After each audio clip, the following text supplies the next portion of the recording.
بسم اللہ الرحمن الرحیم۔ ایک بستی تھی جس کا نام زوابی تھا۔ وہاں دوسرے سالار سلید بن قیس رضی اللہ تعالیٰ عنہ گئے ہوئے تھے۔ وہاں بھی فرق جیسا ایک جاگیردار تھا جس کا نام فراونداد تھا۔ وہ فرق سے زیادہ طاقتور تھا۔ اس نے مزاحمت کی بھی کوشش کی تھی، لیکن بستی کے لوگوں نے اس کا ساتھ نہیں دیا۔ اسے پکڑ کر سلید رضی اللہ تعالیٰ عنہ کے سامنے کھڑا کیا گیا۔ کیا تم نے اپنے بہادر اور شیر دل سالاروں کا انجام نہیں سنا؟ سلید رضی اللہ تعالیٰ عنہ نے اسے کہا، کیا جالینوس سے بڑھ کر کوئی اور بہادر سالار تمہاری فوج میں تھا؟ کہاں ہے تمہارا جالینوس؟ اس نے ہم سے ایسی شکست کھائی ہے کہ بھاگتا نظر نہیں آیا۔ کیا تم جالینوس سے زیادہ بہادر ہو؟ میری بستی کے لوگوں نے مجھے دھوکہ دیا ہے، اس فارسی جاگیردار نے کہا۔ اگر یہ میرا ساتھ دیتے تو میں مقابلہ کرتا۔ اب تمہارا ساتھ کوئی نہیں دے گا، بستی کے ایک آدمی نے بلند آواز سے کہا۔ تمہاری بادشاہی ختم ہو گئی۔ اس ایک آواز کے ساتھ ہی بستی کے لوگوں نے شور و غل بپا کر دیا۔ پتہ چلا کہ جالینوس کے بھگوڑے فوجیوں کو اس نے اپنی بستی میں پناہ دی تھی اور لوگوں کو حکم دیا تھا کہ ان فوجیوں کو تقسیم کر کے اپنے گھروں میں رکھیں۔ یہاں بھی فوجیوں نے ہوسکاری کے مظاہرے کیے اور لوگوں کو بہت پریشان کیا تھا۔ سلید بن قیس رضی اللہ تعالیٰ عنہ نے 17-18 فوجیوں کے سر تن سے جدا کر دیے اور باقی سب کو جنگی قیدی بنا لیا۔ فراونداد نے اطاعت قبول کر لی۔ مثنہ بن حارثہ اور سلید بن قیس رضی اللہ تعالیٰ عنہ مختلف سمتوں کو دور دور تک چلے گئے اور فارس کے چھپے ہوئے فوجیوں کو پکڑ لائے۔ میدان جنگ سے بھاگے ہوئے یہ فوجی اس ڈر سے مدائن نہیں جاتے تھے کہ ان کا کمانڈر ان چیف رستم انہیں سزا دے گا۔ محمد حسین ہیکل اپنی کتاب فاروق اعظم میں ایک واقعہ لکھتا ہے۔ اس وسیع و عریض علاقے کے جاگیرداروں اور رئیسوں کو یقین ہو گیا تھا کہ ان کے علاقے سلطنت فارس سے نکل کر مسلمانوں کے قبضے میں آ گئے ہیں، اور انہوں نے یہ بھی دیکھ لیا کہ مسلمان خوشامد پسند نہیں اور یہ بادشاہ بھی نہیں، اور یہ عزتیں لوٹنے کے بجائے عزتوں کی حفاظت کرتے ہیں۔ یہ لوگ اتنے متاثر ہوئے کہ انہوں نے ابو عبید اور اس کے سالاروں کو اپنے ہر طرح کے تعاون کا یقین دلایا۔ محمد حسین ہیکل مستند مورخوں کے حوالوں سے لکھتا ہے کہ ابو عبید اپنے سالاروں کے ساتھ بارسما میں تھا کہ ایک روز فرق اور فراونداد ان کے لیے نہایت مرغن اور پرتکلف کھانا لائے، جس میں انواع و اقسام کے کھانے تھے۔ یہ ان کی عقیدت مندی کا اظہار تھا۔ ابو عبید نے یہ شاہانہ کھانا دیکھا، پھر اپنے سالاروں کی طرف دیکھا۔ کیا یہ کھانا میرے پورے لشکر کے لیے کافی ہوگا؟ ابو عبید نے پوچھا۔ نہیں، ایک جاگیردار نے کہا، یہ صرف آپ کے لیے ہے، سالاروں کے لیے۔ اس نے ہنس کر کہا، سپاہیوں کو ایسا کھانا کون دیتا ہے؟ پھر یہ کھانا واپس لے جاؤ۔ ابو عبید نے کہا، ہمارے لشکروں میں سالار بھی وہی کھانا کھاتے ہیں جو سپاہی کھایا کرتے ہیں۔ یہ ہمارے سپاہی نہیں، اللہ کے سپاہی ہے۔ اگر تم پورے لشکر کو ایسا ہی کھانا دے سکتے ہو تو ہم بھی کھا لیں گے، ورنہ نہیں۔ فاروق اعظم میں لکھا ہے کہ جاگیرداروں نے بڑی عجلت میں مجاہدین کے پورے لشکر کے لیے ایسا ہی کھانا تیار کرایا جو سالاروں نے مجاہدین کے ساتھ زمین پر بیٹھ کر کھایا۔ انہی تاریخ نویسیوں نے ایک واقعہ یہ بھی لکھا ہے کہ مال غنیمت کا 5واں حصہ بیت المال کے لیے مدینہ بھیجا گیا تو اس کے ساتھ اس علاقے کی ایک خاص قسم کی کھجور بھی حضرت عمر رضی اللہ تعالیٰ عنہ کے لیے بھیجی گئی۔ اس کھجور کا نام نرسیان تھا۔ یہ فارس کے صرف شاہی خاندان اور جرنیل کھاتے تھے، عام لوگوں کے نصیب میں یہ کھجور نہیں تھی۔ ابو عبید نے یہ کھجور اپنے لشکر میں تقسیم کرنے کے علاوہ اس علاقے کے غریب کسانوں میں تقسیم کی اور حکم جاری کیا کہ آئندہ یہ کھجور ہر خاص و عام کھا سکتا ہے۔ مدینہ میں خوشیاں ناچ رہی تھیں اور مدائن پر شکست اور مایوسی کی کالی گھٹائیں چھائی ہوئی تھیں۔ رستم نے مسلمانوں کے خلاف ایک خوفناک جنگ کی تیاریاں شروع کر دی تھیں۔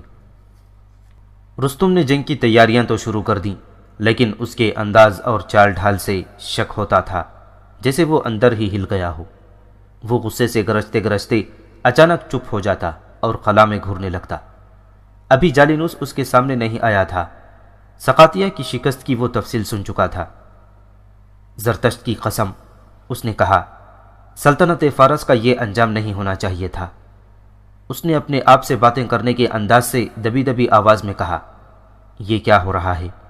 شکست، ہر میدان میں شکست۔ کیا ہم میں غدار تو نہیں پیدا ہو گئے؟ کیا مسلمان رومیوں سے زیادہ طاقتور ہیں؟ نہیں، ان کی تعداد تو بہت ہی تھوڑی ہے۔ اس نے کمرے کے وسط میں کھڑے کھڑے سر جھکا لیا اور ہاتھ پیٹھ پیچھے کر کے کمرے میں اس طرح قدم گھسیٹ گھسیٹ کر چلنے لگا جیسے وہ بھی سقاطیہ سے شکست کھا کر آیا ہو۔ رستم، اسے ملکہ فارس پوران کی آواز سنائی دی جو کمرے میں موجود تھی۔ کیا تم یقین سے کہتے ہو کہ سلطنت فارس انجام کو پہنچ رہی ہے؟ اوہ، رستم نے چونک کر کہا، ملکہ فارس معلوم نہیں۔ ملکہ فارس نہیں رستم، پوران نے کہا۔ پوران کہو، کئی بار کہہ چکی ہوں مجھے ملکہ فارس نہ کہو۔ اور سنو رستم، آئے دن شکست کی خبریں سن سن کر تمہاری جذباتی حالت ٹھیک نہیں رہی۔ کچھ وقت کے لیے شکست کو ذہن سے نکال دو، دل سے یہ بوجھ اٹھا دو، غصے اور غم کی حالت میں نہ سوچو، میرے پاس آ جاؤ، اس وقت تمہیں میری ضرورت ہے۔ رستم نے پوران کی طرف یوں دیکھا جیسے ڈرا ہوا بچہ ماں کو دیکھتا ہے۔ پوران پیالے میں شراب انڈیل رہی تھی۔ رستم اس کی طرف یوں آہستہ آہستہ چلنے لگا جیسے پوران نے اس پر سحر طاری کر دیا ہو۔ پوران نے پیالہ دونوں ہاتھوں میں لے کر رستم کی طرف بڑھا دیا۔ رستم جیسے اس پیالے کا ہی منتظر تھا، اس نے لپک کر پوران کے ہاتھ سے پیالہ لے لیا اور پیالہ اس کے ہونٹوں سے جا لگا۔ 2-3 گھونٹ پی کر اس نے پیالہ تپائی پر رکھ دیا۔ فارس جو بعد میں ایران کہلایا 3 چیزوں کی بدولت مشہور ہوا: نسوانی حسن، بہترین شراب اور جنگی طاقت۔ جنگی طاقت کی دہشت جنگی ہاتھیوں کی وجہ سے تھی، مگر اب فارسیوں کے پاس 2 ہی چیزیں رہ گئی تھیں، ایک نسوانی حسن اور دوسری شراب۔ مسلمانوں نے انہیں جنگی طاقت کے زام اور گھمنڈ سے محروم کر دیا تھا۔ مورخ لکھتے ہیں کہ جس رستم کا نام سن کر ہی اس کے دشمن چونک اٹھتے تھے، وہ رستم اب ایک بڑی ہی حسین عورت اور شراب کے نشے میں پناہ گزین ہو گیا تھا۔ وہ ڈر نہیں گیا، اس نے شکست قبول نہیں کر لی تھی۔ اس کا یہ عزم متزلزل نہیں ہو گیا تھا کہ اپنی فوج کی پے در پے شکستوں کو فتح میں بدلے گا، اور وہ فارس کی زمین پر کسی ایک بھی مسلمان کو قبول کرنے کے لیے تیار نہیں ہوگا۔ اس نے 2-3 بار کہا تھا کہ میں اپنی سرزمین پر صرف اس مسلمان کا وجود برداشت کروں گا جو مردہ ہو اور وہ فارس کی تلواروں اور برچھیوں سے کٹا ہوا ہوگا۔ رستم سقاطیہ کی شکست کی خبر سن کر خوفزدہ نہیں ہو گیا تھا۔ وہ شراب اور پوران کی توبہ شکن حسن اور اس کی خود سپردگی میں حقائق سے مغرور ہو کر گم نہیں ہو گیا تھا۔ اسے حیرت پریشان کر رہی تھی، تعجب نے اس کا دماغ معوف کر دیا تھا۔ ایک یورپی تاریخ نویس ولیم اسکاٹ نے رستم کی اس وقت کی جو ذہنی اور جذباتی کیفیت لکھی ہے، اس سے یہ منظر آنکھوں کے سامنے آتا ہے کہ پوران نے حسن و جوانی سے دمکتا دہکتا جسم رستم کے حوالے اس مقصد سے کر دیا تھا کہ فارس کا یہ عظیم جرنیل نارمل ذہنی حالت میں لوٹ آئے اور سلطنت فارس کی ڈولتی ڈگمگاتی کشتی کو بھنور کی لپیٹ میں جا گرنے سے بچا لے۔ پوران، میں ان بددوؤں سے بہت برا انتقام لوں گا، وہ ٹہرے ٹہرے لہجے میں بول رہا تھا، لیکن میں یہ سمجھنے کی کوشش کر رہا ہوں کہ مسلمانوں میں وہ کون سی طاقت ہے جو ہم میں نہیں۔ سنا ہے وہ شراب نہیں پیتے، پوران نے کہا۔ وہ جاہل اور گوار ہیں، رستم نے طنز کی۔ شراب ہم جیسی بادشاہ قوم پیا کرتی ہے۔ اور سنا ہے، پوران نے کہا، وہ جس شہر اور جس بستی کو فتح کرتے ہیں وہاں کی عورتوں کی طرف آنکھ اٹھا کر بھی نہیں دیکھتے، خواہ کوئی نوجوان لڑکی کتنی ہی خوبصورت کیوں نہ ہو۔ وہ صحرائی جانور ہیں، رستم نے کہا۔ حسن کی پرستار ہم جیسی شہنشاہ قوم ہی ہو سکتی ہے۔ وہ ایک لخت اٹھ بیٹھا اور بولا، مجھے بتایا گیا ہے کہ ہمارے بارسما کے 2 جاگیرداروں فرخ اور فراونداد نے مسلمانوں کے لشکر کو شاہانہ کھانا کھلایا ہے۔ یہ ہیں وہ غدار جو سلطنت فارس کی بنیادیں کھوکھلی کر رہے ہیں۔ میں مسلمانوں کو تہس نہس کر کے اپنے ان جاگیرداروں کے خاندانوں کی تمام عورتوں کو اپنی فوج کے حوالے کر دوں گا۔ تم نے ابھی تک کسی لڑائی میں ہاتھی کیوں نہیں بھیجے؟ پوران نے پوچھا۔ ہر لڑائی میں ہاتھی استعمال نہیں کیے جاتے، رستم نے کہا۔ ہاتھی ہر لڑائی میں بھیج دیے جاتے تو اب تک ہمارے پاس ایک بھی ہاتھی نہ ہوتا۔ ہر لڑائی میں ان کی کچھ نہ کچھ تعداد ماری جاتی یا زخمی ہو جاتی۔ ہاتھیوں کو لڑانے کا وقت اب آیا ہے۔ ہاتھی فیصلہ کن معرکے میں لڑائے جاتے ہیں۔ ہندوستان کے یہ ہاتھی مسلمانوں کو کچل ڈالیں گے۔ جالینوس ابھی تک نہیں آیا۔ وہ تمہارے سامنے آنے سے ڈر رہا ہے، پوران نے کہا۔ وہ شرمسار ہوگا۔ میں اسے سزا نہیں دوں گا، رستم نے کہا۔ میں اس سے پوچھنا چاہتا ہوں کہ اس نے عربوں میں کون سی ایسی طاقت دیکھی ہے جس کا وہ مقابلہ نہیں کر سکا۔ ولیم اسکاٹ متعدد مورخوں کے حوالوں سے لکھتا ہے کہ رستم کی فطرت میں غرور اور تکبر بھر گیا تھا۔ اس نے ایسی فتوحات حاصل کی تھیں جن سے وہ مغرور ہو گیا تھا۔ اب مسلمانوں سے شکست پہ شکست کھا کر اس کے تکبر میں کمی نہیں آئی تھی، لیکن اس کا ذہن اس سوال میں الجھ گیا تھا کہ مسلمانوں میں وہ کون سی طاقت ہے کہ اتنی تھوڑی تعداد اور معمولی سے ہتھیاروں سے فارس کے ہر جرنیل کو میدان سے بھگاتے چلے آ رہے ہیں۔ وہ انہی سوچوں میں غرق تھا کہ اسے اطلاع ملی کہ ایک بزرگ اسے ملنے آیا ہے۔ نام شاموز بتایا گیا۔ رستم کو یاد آ گیا کہ یہ وہی بزرگ دانشور ہے جس نے اس سے کچھ دن پہلے پوچھا تھا کہ اسے علم نجوم کے ذریعے پتہ چل گیا تھا کہ سلطنت فارس کا زوال شروع ہو گیا اور اسے کوئی نہیں روک سکتا تھا، تو پھر اس نے سلطنت کی ذمہ داریاں کیوں اپنے سر لی ہیں؟ رستم نے جواب دیا تھا، اقتدار کی ہوس اور حکومت کے لالچ میں۔ رستم نے اطلاع ملتے ہی کہ شاموز آیا ہے اسے اندر بلا لیا اور پران کے قریب سے اٹھ کر کرسی پر جا بیٹھا۔ شاموز اندر آیا تو وہ ملکہ فارس پران کے آگے جھکا۔ رستم نے اٹھ کر اس کا استقبال کیا اور احترام سے بٹھایا۔ اب تمہارے ستارے کیا کہتے ہیں رستم؟ شاموز نے پوچھا۔ گردش میں ہے میرے بزرگ، رستم نے جواب دیا۔ ستارے دھوکہ دے رہے ہیں۔ انسان جب اپنے آپ کو دھوکہ دینے پر آ جاتے ہیں تو ان کے ستارے آسمان کی وسعت میں بھٹک جاتے ہیں، شاموز نے کہا۔ آپ بزرگ اور دانشور ہیں، رستم نے کہا۔ کیا آپ بتا سکتے ہیں کہ مسلمانوں میں کوئی غیبی یا پراسرار طاقت تو نہیں؟ یہ نظریے اور عقیدے کا معاملہ ہے، بوڑھے شاموز نے کہا۔ تم ستاروں سے آنے والے وقت کی بات پوچھتے ہو اور مسلمان دعویٰ کرتے ہیں کہ وہ اللہ کی عبادت کرتے ہیں جو سورج، چاند اور ستاروں کو آسمان پر گھماتا پھراتا ہے اور ان کی گردش کے راستے ذرا سے بھی تبدیل نہیں ہوتے۔ تو کیا آپ یہ کہنا چاہتے ہیں کہ ہم بھی ان کے اس عقیدے کو تسلیم کر لیں؟ رستم نے پوچھا اور کہا، معلوم ہوتا ہے آپ ان کے عقیدے سے متاثر ہیں اور… نہیں، شاموز نے رستم کی بات کاٹتے ہوئے کہا، میں ان کی اس بات سے متاثر نہیں ہو سکتا۔ کیا تم نہیں جانتے کہ میں یہودی ہوں؟ اسلام کی بیع کنی ہمارا مذہبی فرض ہے۔ میں تمہیں بتانے آیا ہوں کہ اتنی زیادہ شکستیں کھا کر حوصلہ نہ ہار بیٹھنا۔ میں تمہاری حوصلہ افزائی کے لیے آیا ہوں۔ کیا تم جانتے ہو کہ مسلمانوں کے لشکر میں عیسائیوں کی بھی کچھ تعداد ہے؟ میں نے سنا ہے، رستم نے کہا، اور میں حیران ہوں کہ عیسائی مسلمانوں کے ساتھ کیوں مل گئے ہیں؟ عرب ہونے کے ناطے سے، شاموز نے کہا۔ تم شاید نہیں جانتے کہ ہم نے کتنے ہی عیسائی قبیلوں کو مسلمانوں کے لشکر میں شامل ہونے سے روک رکھا ہے۔ کچھ عیسائی مال غنیمت کے لالچ میں مسلمانوں سے جا ملے ہیں، لیکن ایک وجہ یہ بھی ہے کہ عیسائی تمہاری بادشاہی سے ڈرتے ہیں۔ مسلمانوں میں بادشاہی کا رواج نہیں، ان کا عقیدہ یہ ہے کہ بادشاہی اللہ کی ہے، اور جو لوگ حاکم بنائے جاتے ہیں وہ اللہ کے احکام کی پیروی کرتے اور لوگوں سے پیروی کرواتے ہیں۔ وہ لوگوں پر ذاتی فائدے کے لیے کوئی حکم نہیں چلا سکتے۔ کیا یہ ہمارا فرض نہیں کہ اس عقیدے کو توڑ دیں؟ پران نے کہا۔ ہاں ملکہ فارس، شاموز نے کہا، یہ آپ کا فرض ہے اور یہی فرض ہمارا بھی ہے۔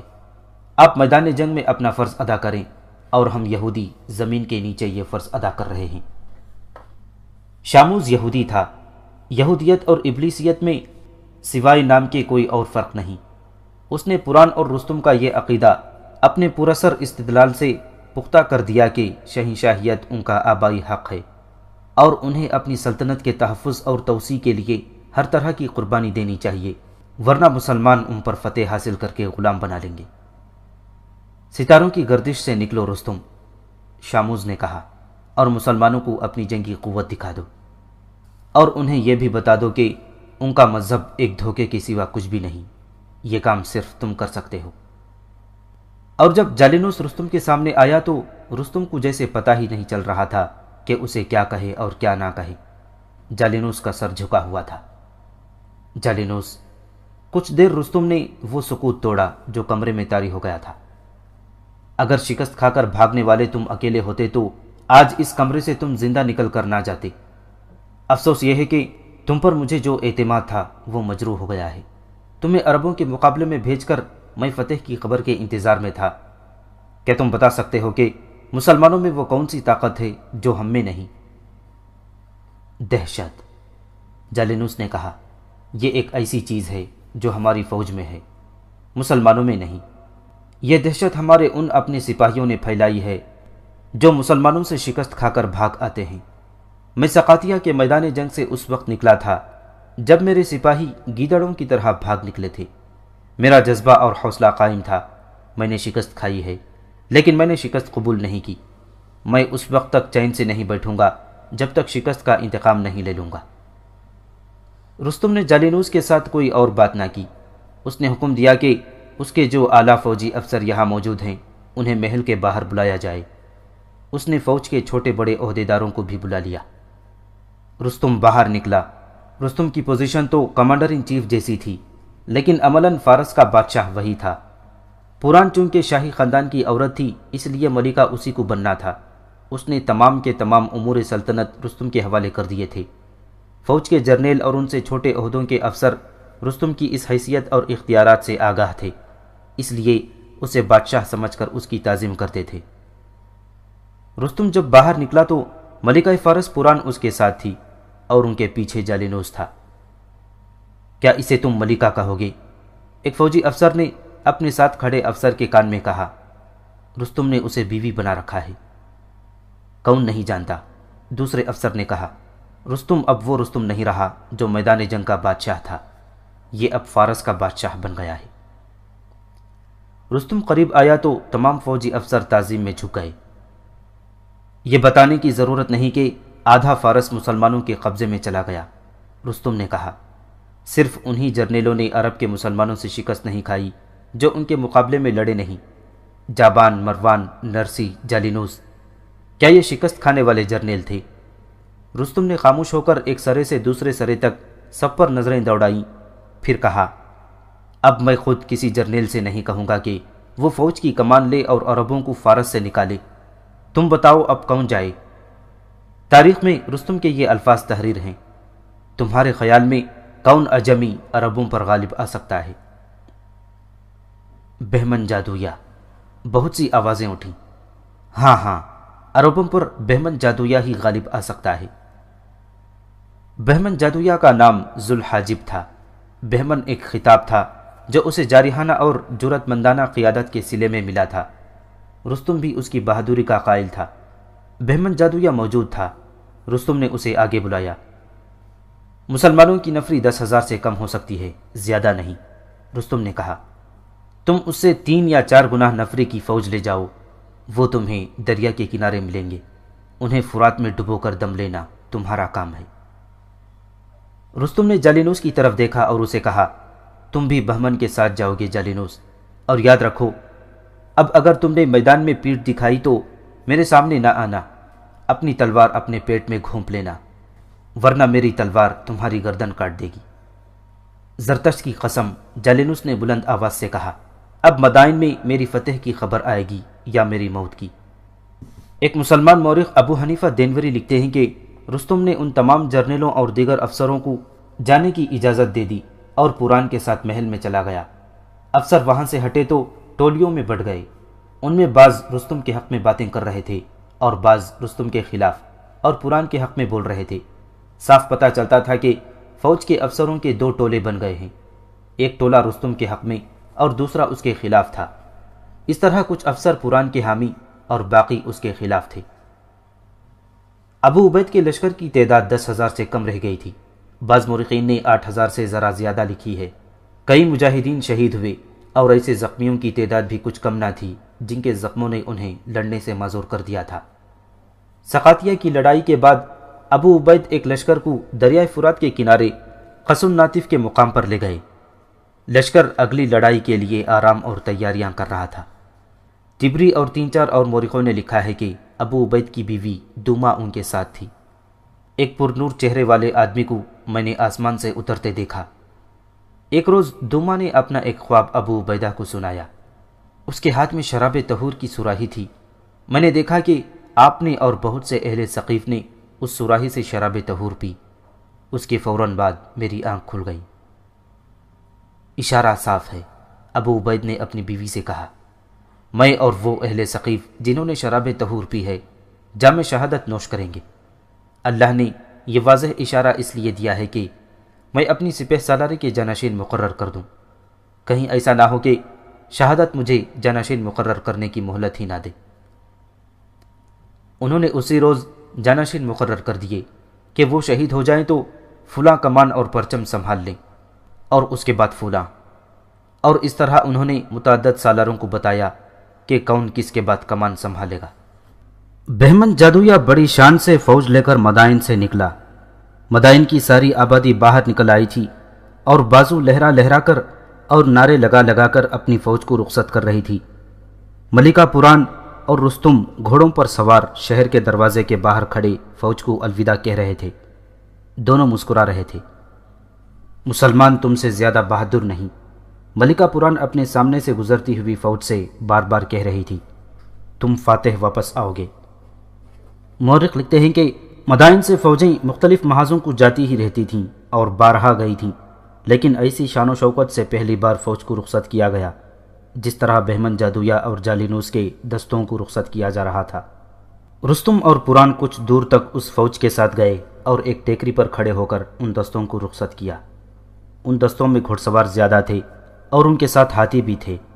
یہ پہلا موقع تھا کہ مسلمانوں کے خلاف ہاتھی لے جائے جا رہے تھے۔ کسی بھی مورخ نے ہاتھیوں کی تعداد نہیں لکھی۔ کچھ ایسا اشارہ ملتا ہے کہ ان کی تعداد ہزاروں میں نہیں سینکڑوں میں تھی۔ یہ تو تقریباً ہر مورخ نے لکھا ہے کہ ان میں ایک ہاتھی سفید تھا جو عام ہاتھی سے 1.5 گنا قوی ہیکل تھا۔ ان ہاتھیوں کی شان ہی نرالی تھی۔ ان پر ہودے کسے ہوئے تھے جن میں تیر انداز اور نیزہ باز کھڑے تھے، اور ہر ایک کی گردن پر ایک ایک مہاوت بیٹھا تھا۔ ہر ہاتھی کے ساتھ بڑے بڑے گھنٹے بندھے ہوئے لٹک رہے تھے جو بجتے تھے تو بہت اونچی آواز دیتے تھے۔ سینکڑوں ہاتھیوں کے گھنٹوں کی تعداد 1,500 کے لگ بھگ تھی۔ گھنٹوں کی آوازوں سے کان پڑی آواز نہیں سنائی دیتی تھی۔ ہر ہاتھی کے دونوں پہلوؤں سے لوہے کی زنجیریں لٹک رہی تھیں۔ ان زنجیروں کی وجہ سے ہاتھی کے پیٹ پر تلوار کا وار نہیں کیا جا سکتا تھا۔ ان ہاتھیوں کو جنگی تربیت دی گئی تھی اور انہیں خوراک اتنی زیادہ دی جاتی تھی کہ یہ ہر وقت مستی کی حالت میں رہتے تھے۔ یہ ہاتھی سندھ کے اس وقت کے راجا نے فارسیوں کو بھیجے تھے۔ اس کے کچھ عرصے بعد فارس کے بادشاہ کی فرمائش پر راجہ داہر نے بھی کچھ ہاتھی بھیجے تھے۔ ذوالحاجب جالینوس نے بہمن جادویہ سے پوچھا، رستم اور ملکہ فارس کے گٹھ جوڑ کے متعلق تمہارا کیا خیال ہے؟ میرے خیال کی کیا پوچھتے ہو جالینوس؟ بہمن جادویہ نے کہا، میں نے فوج میں ایک بڑی ہی خطرناک تبدیلی دیکھی ہے۔ کچھ لوگ رستم کے حامی ہیں اور کچھ لوگ پوران کے۔ رستم کے حامی پوران پر اور پوران کے حامی رستم پر شکست کا الزام لگاتے ہیں۔ میں نے بھی یہی دیکھا ہے، جالینوس نے کہا۔ مجھے خطرہ محسوس ہو رہا ہے کہ مدائن میں خانہ جنگی شروع ہو جائے گی۔ میں ذاتی طور پر پوران کو پسند کرتا ہوں۔ کسریٰ کے خاندان کی عورتوں میں یہ واحد عورت ہے جس نے سلطنت فارس کے تحفظ اور توسیع کی طرف توجہ دی ہے، اور شاہی خاندان میں تخت و تاج پر جو لڑائیاں شروع ہو گئی تھیں وہ بند کرائی تھی۔ میں بھی مدائن میں خانہ جنگی کے آثار دیکھ رہا ہوں، بہمن جادویہ نے کہا۔ شاہی خاندان میں کچھ اور ہی سیاست چل پڑی ہے۔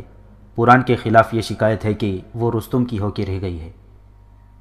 ہمیں اپنا فرض ادا کرنا ہے، جالینوس نے کہا، لیکن ہمیں مدائن پر نظر رکھنی پڑے گی، بہمن جادویہ نے کہا۔ میں پیچھے اپنے 2 جاسوس چھوڑ کر آیا ہوں، وہ مجھے مدائن کے حالات سے آگاہ رکھیں گے۔ ابو عبید قیس الناطف کے قریب خیمہ زن تھے۔ قیس الناطف قلعہ بند قصبہ تھا۔ ابو عبید اپنے لشکر کو اس قلعے میں لے گئے۔ وہیں انہیں اطلاع ملی کہ مدائن سے فارسیوں کی فوج آ رہی ہے۔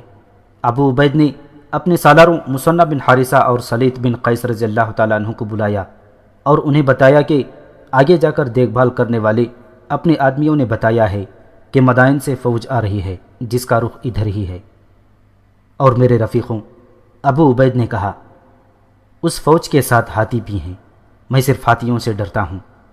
ڈر یہ ہے کہ ہمارے آدمیوں نے ابھی تک ہاتھی دیکھے ہی نہیں، وہ ڈر جائیں گے۔ ہم اپنے آدمیوں کو بتا دیں گے کہ ہاتھی کی جسامت اور شکل و صورت سے نہ ڈریں، مثنہ بن حارثہ نے کہا، اور انہیں یہ بھی بتا دیں گے کہ ہاتھیوں کی سونڈیں کاٹنے کی کوشش کریں۔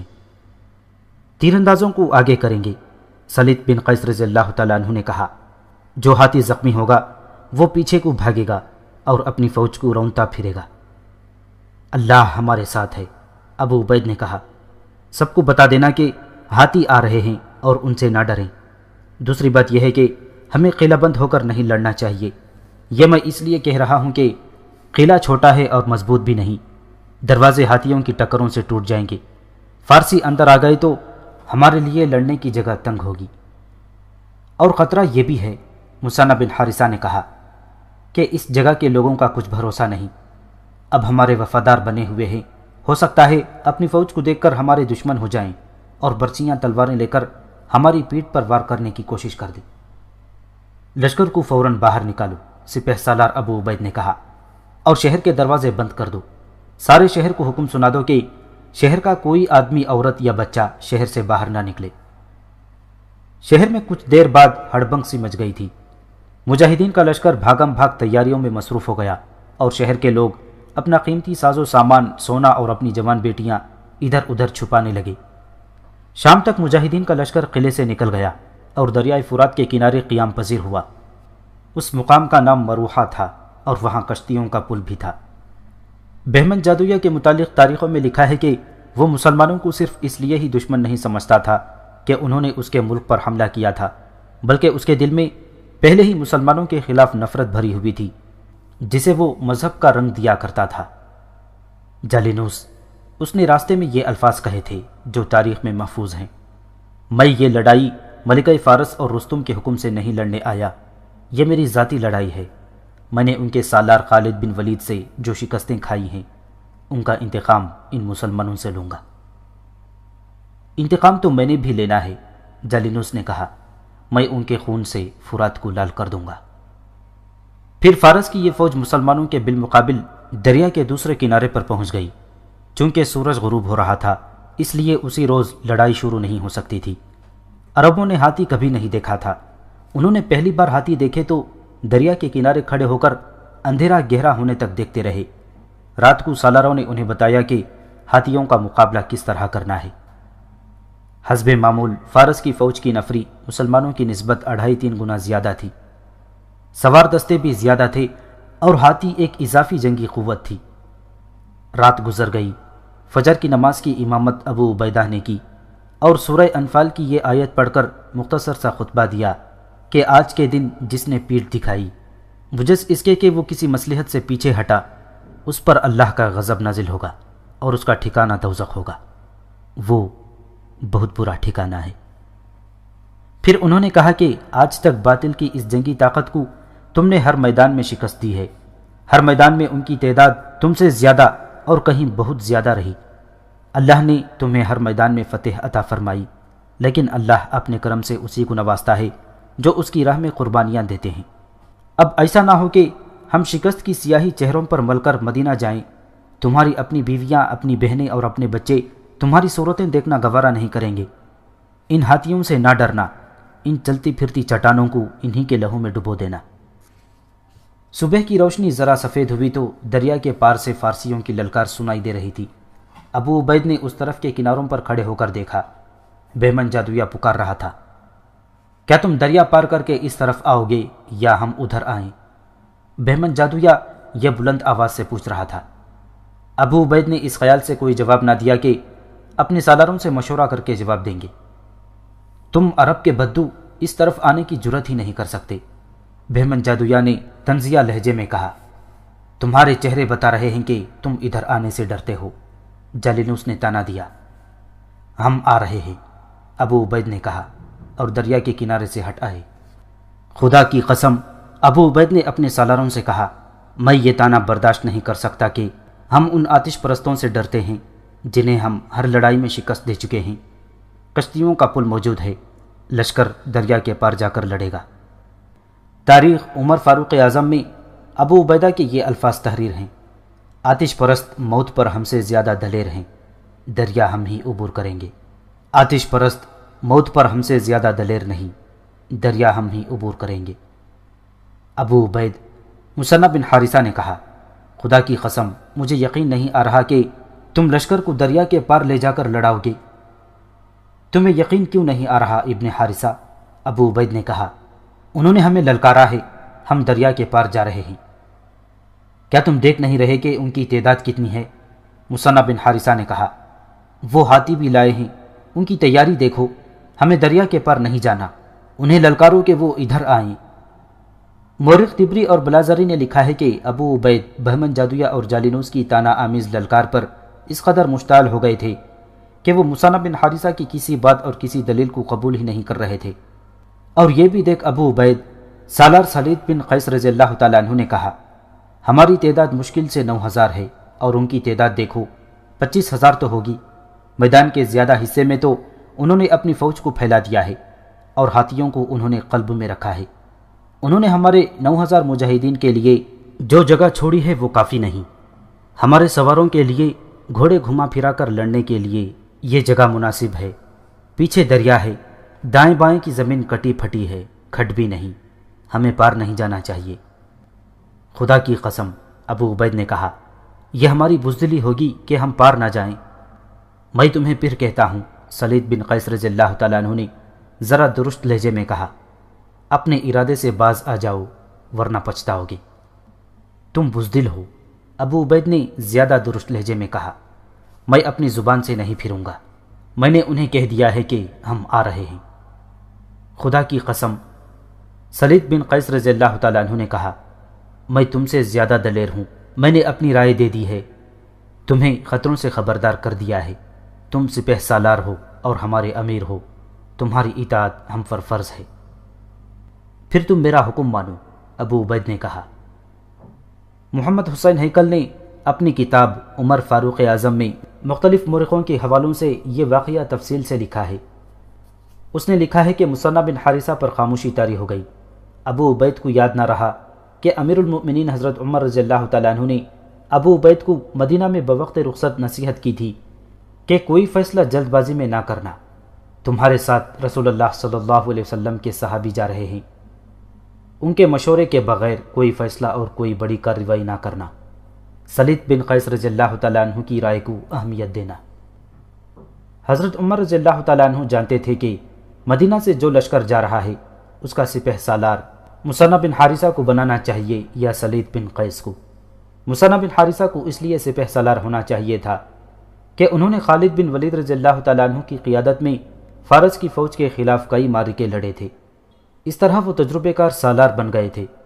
سلید بن قیس رضی اللہ تعالیٰ عنہ کو اس لیے سپہ سالار ہونا چاہیے تھا کہ وہ صحابی تھے اور انہوں نے رسول اللہ صلی اللہ علیہ وسلم کی قیادت میں کئی جنگیں لڑی تھیں، لیکن حضرت عمر رضی اللہ تعالیٰ عنہ نے ابو عبید کو سپہ سالار صرف اس لیے بنا دیا تھا کہ حضرت عمر رضی اللہ تعالیٰ عنہ کے کہنے کے باوجود کوئی ایک بھی آدمی عراق کے محاذ کے لیے تیار نہیں ہوا تھا۔ مصنع بن حارثہ کمک لینے کے لیے مدینہ آئے ہوئے تھے۔ انہوں نے لوگوں کو ایسا اشتعال دلایا کہ ابو عبید سب سے پہلے اٹھے اور کہا کہ وہ عراق کے محاذ پر جائیں گے۔ ان کے اٹھنے کی دیر تھی کہ وہاں بیٹھے ہوئے لوگوں نے محاذ پر جانے کے لیے اپنے نام پیش کر دیے اور دیکھتے ہی دیکھتے 1000 رضاکار عراق کے محاذ پر جانے کے لیے تیار ہو گئے۔ پہلے تفصیل سے بتایا جا چکا ہے کہ رضاکاروں کی تعداد کس طرح 4000 ہوئی، اور جب وہ محاذ پر پہنچے تو رضاکار مجاہدین کی تعداد 10,000 تھی۔ یوں معلوم ہوتا تھا جیسے ابو عبید نے سب سے پہلے اپنے آپ کو پیش کر کے دروازہ کھول دیا تھا۔ مدینہ میں ہی جب امیر المؤمنین حضرت عمر رضی اللہ تعالیٰ عنہ نے دیکھا کہ ابو عبید کے پیچھے 1000 رضاکار تیار ہو گئے ہیں تو انہوں نے اس کا صحرا ابو عبید کے سر باندھا اور انہیں مجاہدین کے اس لشکر کا سپہ سالار بنا دیا۔ ابو عبید صحابی نہیں تھے، پھر بھی حضرت عمر رضی اللہ تعالیٰ عنہ نے انہیں اس لشکر کا سپہ سالار اور امیر مقرر کر دیا تھا جس میں صحابہ اکرام بھی تھے، اور حضرت عمر رضی اللہ تعالیٰ عنہ کے اس فیصلے پر اعتراض ہوا تھا، جس کے جواب میں حضرت عمر نے کہا تھا، خدا کی قسم میں کسی مدنی یا کسی صحابی کو سپہ سالار نہیں بناؤں گا۔ اللہ نے تمہیں سربلندی اس لیے عطا فرمائی تھی کہ تم نے دین کے دشمنوں کے سر کو چلنے کے لیے ہمت اور شجاعت کے جوہر دکھائے تھے، مگر میں 3 دن سے دیکھ رہا ہوں کہ تمہارے چہروں پر بزدلی لکھی ہوئی تھی، تم دشمن کے سامنے جانے سے ڈر رہے تھے، تو کیا سالاری اور امارت کے لیے اس شخص نے برتری حاصل نہیں کر لی جو اپنے دین کی حفاظت اور فروغ کے لیے سب سے آگے آیا تھا؟ خدا کی قسم اس لشکر کا امیر یہی شخص ہوگا۔ ابو عبید اٹھو، میں نے تمہیں اس لشکر کا امیر مقرر کیا جو مصنع بن حارثہ کے ساتھ جا رہا ہے۔ حضرت عمر نے وہاں بیٹھے ہوئے 2 صحابہ کرام سعد بن عبید اور سلید بن قیس رضی اللہ تعالیٰ عنہ مجمعین سے کہا تھا، تم دونوں ابو عبید کے بعد بولے تھے کہ تم محاذ پر جاؤ گے۔ ابو عبید سے پہلے تم اٹھتے تو لشکر کے امیر تم ہوتے۔ پھر امیر المؤمنین حضرت عمر رضی اللہ تعالیٰ عنہ نے ابو عبید کو واضح نصیحتیں کی تھیں اور ہدایات دی تھیں، جن کا لب لباب یہ تھا کہ انہیں جو رتبہ دیا گیا ہے اس کا غلط استعمال نہ کریں اور بغیر مشورے کے اپنا کوئی فیصلہ نہ ٹھونسیں، مگر ابو عبید امیر المؤمنین کی ہدایات کو ذہن سے صاف کر چکے تھے اور وہ اپنا ذاتی فیصلہ ٹھونس رہے تھے کہ ہم دریا کے پار جا کر لڑیں گے۔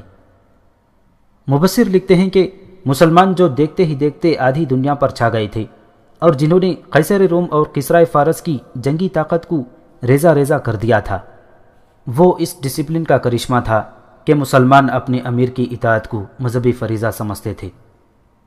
امیر عامر نہیں ہوتے تھے، ان کا کوئی فیصلہ اور کوئی حکم ذاتی نوعیت کا نہیں ہوتا تھا۔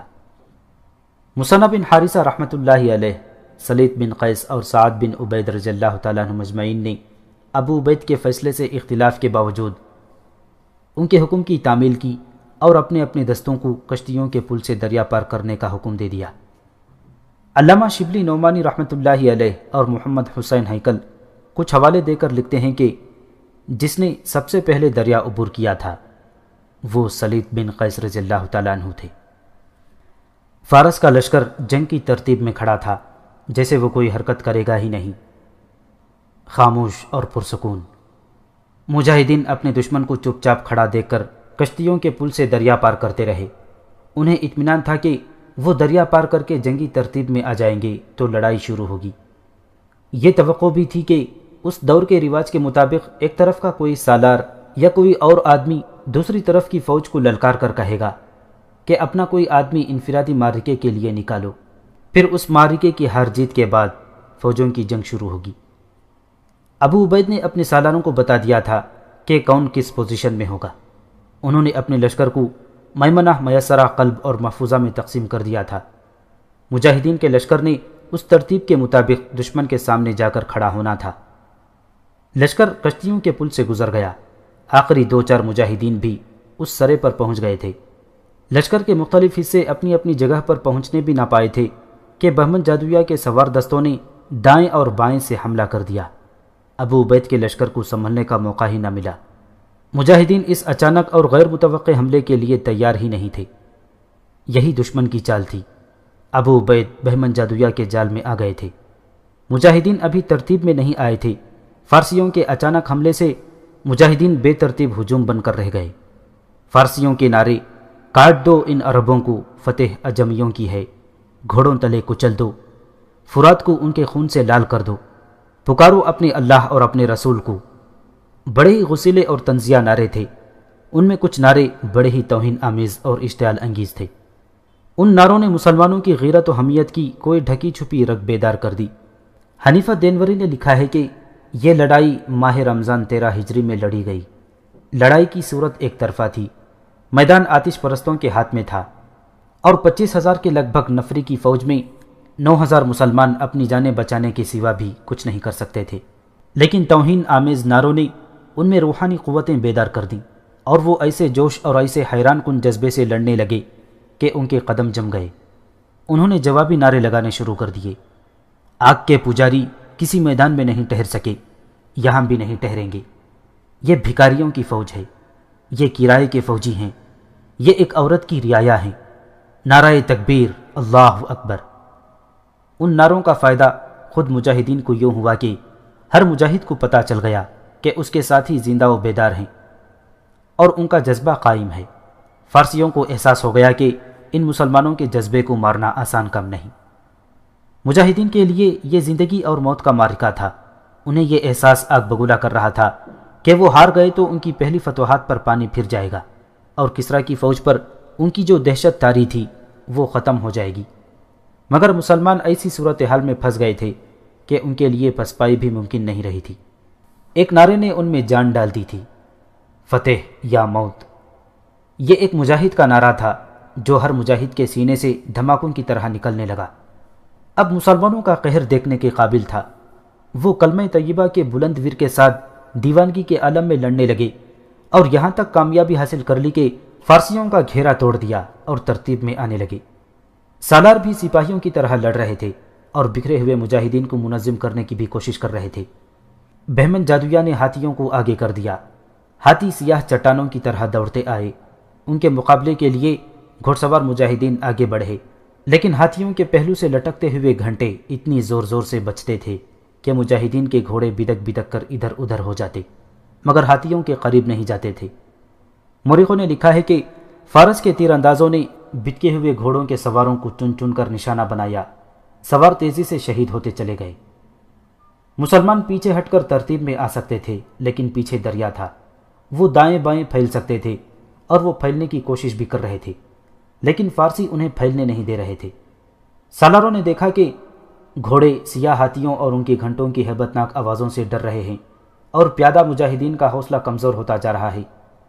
سالار اپنے مجاہدین کو للکار للکار کر جوش بڑھا رہے تھے۔ فارسیوں کے گھوڑے تو ہاتھیوں اور ان کے گھنٹوں کی آوازوں سے بدک گئے تھے۔ مسلمانوں کے گھوڑوں نے ہاتھی پہلی بار دیکھے تھے۔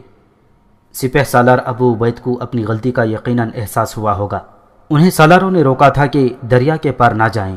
ابو عبید نے اپنی لغزش کا کفارہ یوں ادا کیا کہ اپنے گھوڑے سے کود کر اترے۔ وہ ان سوار مجاہدین کے ساتھ تھے جو ہاتھیوں کا مقابلہ کرنے کی کوشش کر رہے تھے، مگر گھوڑے بدکتے تھے۔ ابو عبید گھوڑے کو بیکار سمجھ کر اتر آئے تھے۔ ان کی دیکھا دیکھی سوار مجاہدین بھی گھوڑوں سے اتر آئے اور ابو عبید کی قیادت میں انہوں نے فارسیوں پر ایسا حلہ بولا۔ محمد حسین ہیکل کے دیے ہوئے حوالوں کے مطابق انہوں نے تھوڑی دیر میں 6000 فارسیوں کو موت کے گھاٹ اتار دیا۔ اس سے فارسیوں کے حوصلے پست ہو گئے، لیکن ایک مشکل ہاتھیوں نے پیدا کر رکھی تھی۔ ان کے ہودوں میں تیر انداز بھی تھے اور برچھی باز بھی، اور ہاتھی بجائے خود خطرناک تھے کہ مستی میں دوڑتے اور جو مجاہد سامنے آتا اسے سونڈ سے اٹھا کر اوپر کو اچھال دیتے یا اسے زور سے زمین پر پٹخ کر مار ڈالتے۔ ہاتھیوں کے سامنے نہ جاؤ، ابو عبید نے چلا چلا کر کہا، پہلوؤں کی طرف سے ہودوں کی رسیاں کاٹ دو۔ یہ معرکہ کوئی معمولی معرکہ نہ تھا۔ جن مسلمانوں نے آتش پرستوں کو ہر میدان میں شکست دی تھی، کسریٰ کی فوج پر دہشت بن کر غالب آ رہے تھے، اس روز وہ کسریٰ کے 2 جرنیلوں کے پھندے میں آ گئے تھے اور بری طرح کٹ کٹ کر گر رہے تھے۔ مورخوں نے اس لڑائی کو تفصیل سے بیان کیا ہے۔ وہ لکھتے ہیں کہ ابو عبید کی دیوانگی سے پتہ چلتا تھا کہ وہ اپنی غلطی کا کفارہ ادا کر رہے ہیں اور اپنی یقینی شکست کو فتح میں بدلنے کے لیے جان پر کھیل رہے ہیں۔ سوار مجاہدین نے گھوڑوں سے اتر کر ہاتھیوں پر حلہ بول دیا۔ ہاتھیوں کے ہودوں سے تیر بھی آ رہے تھے اور برچیاں بھی۔ مجاہدین ان سے بچنے کی کوشش کرتے، بعض زخمی ہو جاتے اور اسی حالت میں ہاتھیوں کے پہلوؤں میں جا کر تلواروں سے ہودوں کی رسیاں کاٹ دیتے، جو نیچے گرتا اور اس کے آدمیوں کو الٹا گراتا۔ مجاہدین ان کے سنبھلنے سے پہلے ہی انہیں کاٹ دیتے تھے۔ مجاہدین نے کئی ہاتھیوں کو بھی زخمی کر دیا۔ جس ہاتھی کا ہوتا گرتا اور جو ہاتھی زخمی ہوتا وہ ادھر ادھر بھاگتا دوڑتا۔ بغیر مہاوت کے ہاتھی جدھر کو منہ آیا دوڑ پڑے۔ انہیں یہ بھی ہوش نہ رہا کہ اپنی فوج کو روند رہے ہیں یا دشمن کو۔ انہیں کنٹرول کرنے والا کوئی تھا ہی نہیں۔ انہیں اپنے پرائی کی پہچان نہ رہی۔ اب مہاوت اور زخمی ہاتھیوں نے بظاہر لڑائی کا پانسا پلٹ دیا تھا، لیکن مسلمان جو تعداد میں پہلے ہی تھوڑے تھے اور زیادہ تھوڑے ہو گئے تھے، اس کے باوجود وہ بکھرے رہنے کے بجائے ترتیب میں آ گئے۔ ان کی تھکن کا یہ علم تھا کہ اپنے جسموں کو بڑی مشکل سے گھسیٹ رہے تھے۔ ولیم اسکاٹ لکھتا ہے کہ جس ناگفتہ بصورت حال میں عرب کے مسلمان پھنس گئے تھے، اگر ان کی جگہ فارسی یا رومی ہوتے تو کبھی کے ہتھیار ڈال چکے ہوتے یا پسپا ہو جاتے۔ مجاہدین کو سالاروں نے ترتیب میں کر کے اپنے انداز کے حملے شروع کر دیے۔ کبھی فارسی حملے کی تاب نہ لا کر پیچھے ہٹ جاتے اور کبھی مجاہدین کو پیچھے ہٹنا پڑتا۔ ہاتھی تو تقریباً سارے کے سارے میدان سے نکل گئے تھے، لیکن ایک سفید ہاتھی جو جسامت میں عام ہاتھیوں سے بہت بڑا تھا ابھی میدان جنگ میں موجود تھا اور بری طرح چنگھاڑتا پھر رہا تھا۔ یہ ہاتھی دودھ کی طرح سفید نہیں تھا، بلکہ اس کا رنگ دوسرے ہاتھیوں کی نسبت اتنا ہلکا تھا کہ سفید لگتا تھا۔ اس کا رنگ سفیدی مائل تھا۔ ابو عبید نے اس ہاتھی کو ختم کرنے کا ارادہ کیا اور اس کے آگے چلے گئے۔ ہاتھی ان کی طرف آیا۔ ابو عبید نے تلوار کے ایک ہی وار سے اس کی سونڈ کاٹ دی۔ ہاتھی بھاگا نہیں، وہ ابو عبید کی طرف قہر و غضب سے بڑھا، انہیں ٹکر مار کر گرا دیا اور اپنا ایک پاؤں ابو عبید کے اوپر رکھ کر انہیں کچل دیا۔ سپہ سالار ابو عبید شہید ہو گئے۔ محمد حسین ہیکل اور علامہ شبلی نعمانی رحمۃ اللہ علیہ نے طبری، بلازری اور دیگر مستند مورخوں کے حوالوں سے لکھا ہے کہ ابو عبید کی تلوار کا وار اتنا زوردار تھا کہ سفید ہاتھی کی سونڈ مستک سے صاف کٹ گئی تھی۔ ایک یورپی مورخ لکھتا ہے کہ سونڈ پوری نہیں کٹی تھی، کیونکہ اس ہاتھی کی جسامت ایسی قوی ہیکل تھی کہ سونڈ ایک وار سے کٹ ہی نہیں سکتی تھی۔ یہ یقین کے ساتھ کہا جا سکتا ہے کہ سونڈ آدھی سے زیادہ کٹ گئی تھی۔ زخمی شیر، چیتا، ہاتھی اور اونٹ انتقام ضرور لیتے ہیں۔ ہاتھی اور اونٹ کا کینہ مشہور ہے۔ فارس کا یہ ہاتھی تو تھا ہی خونخوار۔ اس نے ابو عبید کو پہلے گرایا، وہ پیٹھ کے بل گرے اور ہاتھی نے ان کے سینے پر پاؤں رکھ کر اپنے جسم کا وزن ڈالا۔ تصور کیا جا سکتا ہے کہ ابو عبید کا جسم کس طرح کچلا گیا ہوگا۔ ابو عبید کا ایک بھائی حکم قریب ہی تھا۔ اس نے پہلا کام یہ کیا کہ ہاتھی کی ٹانگ پر تلوار کا وار کیا۔ ہاتھی کا ہودہ گرا ہوا تھا۔ ہاتھی پیچھے ہٹا۔ حکم نے ابو عبید کا پرچم اٹھا کر اوپر کیا اور للکار کر نعرہ لگایا، ہمارا علم بلند ہے۔ حکم کی توجہ پرچم پر تھی کہ اسے اونچا رکھا جائے تاکہ مجاہدین کے حوصلے بلند ہیں۔ سفید ہاتھی پہلے سے زیادہ غضبناک ہو گیا تھا۔ اس نے حکم کو ٹکر مار کر گرا دیا، اور جس طرح ابو عبید پر پاؤں رکھ کر کچلا تھا اسی طرح حکم کو بھی کچل ڈالا۔ ایک اور مجاہد آگے بڑھا اور اس نے پرچم کو اٹھا کر اوپر کیا۔ اس نے بھی نعرہ لگایا، ہمارا علم بلند ہے۔ اس نے نعرہ لگایا ہی تھا کہ سفید ہاتھی نے اسے بھی گرا دیا اور اس پر پاؤں رکھ کر کچل ڈالا۔ ہاتھی کی چنگھاڑ بہت ہی خوفناک تھی۔ پھر ایک اور مجاہد آگے بڑھا۔ اس نے پرچم اٹھا کر بلند کیا۔ پرچم خون آلود ہو گیا تھا۔ اس مجاہد نے پرچم بلند کیا تو سفید ہاتھی نے اسے بھی گرا کر کچل ڈالا۔ ابو عبید کی شہادت کے بعد ایک کے بعد دیگرے 7 مجاہدین نے پرچم اٹھا کر بلند کیا۔ ہاتھی نے ہر ایک کو کچل ڈالا۔ مشکل یہ تھی کہ ہاتھی سے بچنے کے لیے بھاگنے کی جگہ نہیں تھی۔ وہاں کی زمین لاشوں اور بے ہوش زخمیوں سے اٹی پڑی تھی۔ زخمیوں سے گرے ہوئے گھوڑے بھی پڑے ہوئے تھے، چلا نہیں جاتا تھا۔ یہ 7 مجاہدین جنہیں ابو عبید کے بعد ہاتھی نے کچلا تھا، ابو عبید کے ہم نسب اور ہم قبیلے کے تھے، بلکہ ابو عبید کے ہی خاندان بنو ثقیف کے تھے۔ ابو عبید کی بیوی زوما کا وہ خواب پورا ہو چکا تھا جس میں اس نے دیکھا تھا کہ آسمان سے ایک آدمی ہاتھ میں شراب طہور لیے ہوئے اترا تھا۔ ابو عبید اور چند اہل ثقیف نے صراحی سے شراب طہور پی۔ دوما نے یہ خواب اپنے شوہر ابو عبید کو سنایا تو انہوں نے کہا تھا کہ یہ شہادت کا اشارہ ہے۔ دوما نے خواب میں ابو عبید کے ساتھ انہی 7 آدمیوں کو شراب طہور پیتے ہوئے دیکھا تھا۔ مسنہ بن حارثہ کچھ دور تھے۔ انہوں نے دیکھا کہ اپنا پرچم اٹھتا اور گرتا ہے تو وہ دوڑتے آئے اور پرچم اٹھا کر ایک مجاہد کو دیا اور وہاں سے دور چلے گئے۔ چند ایک مجاہدین نے سفید ہاتھی کو گھیرے میں لے کر برچھیوں سے گرا دیا۔ اس کے سامنے کوئی نہیں جاتا تھا، پیچھے سے اور پہلوؤں سے اسے برچھیاں مارتے تھے۔ مسنہ بن حارثہ نے پرچم تو اونچا کر دیا تھا، لیکن مجاہدین میں بھگدڑ والی کیفیت پیدا ہو گئی تھی۔ اس کی ایک وجہ یہ تھی کہ ابو عبید کے بعد جو 7 مجاہدین پرچم بلند کرتے ہوئے شہید ہوئے تھے وہ سب کے سب سردار تھے۔ مسنہ حقیقت پسند اور تجربے کار سالار تھے۔ انہوں نے دیکھ لیا کہ لڑتے رہنے کا مطلب خودکشی کے سوا کچھ نہیں ہو سکتا۔ اب یہی کام بہت بڑا کارنامہ ہوگا کہ جو مجاہدین ابھی زندہ ہیں انہیں زندہ ہی اس میدان سے نکال کر دریا کے پار لے جایا جائے اور مروحہ چلا جائے۔ مسنہ ایسا حکم نہیں دینا چاہتے تھے کہ بھاگو اور اپنی جانیں بچاؤ۔ وہ منظم طریقے سے اپنے لشکر کو پسپا کرانے کی سوچ رہے تھے، چونکہ مجاہدین تھک کر شل بھی ہو چکے تھے اور کثیر تعداد دشمن ان پر غالب بھی آ چکا تھا اور ان کی آدھی نفری شدید زخمی اور شہید بھی ہو چکی تھی۔ اس لیے مجاہدین کا جذبہ اور حوصلہ ماند پڑ گیا تھا۔ شہادت کی رفتار تیز ہو گئی تھی۔ اتنے میں دیکھا گیا کہ کچھ مجاہدین جن میں سوار تھے اور پیادے بھی خود ہی کشتیوں کے پل پر پہنچ گئے اور پسپا ہو رہے تھے۔ ادھر مسنہ بن حارثہ نے اپنے قاصدوں سے کہا کہ لڑائی سے بچ بچا کر سرداروں تک پہنچو اور انہیں میرا پیغام دو کہ اپنے آدمیوں کو کشتیوں کے پل سے پیچھے نکالو، لیکن بھگدڑ کی صورت میں نہیں۔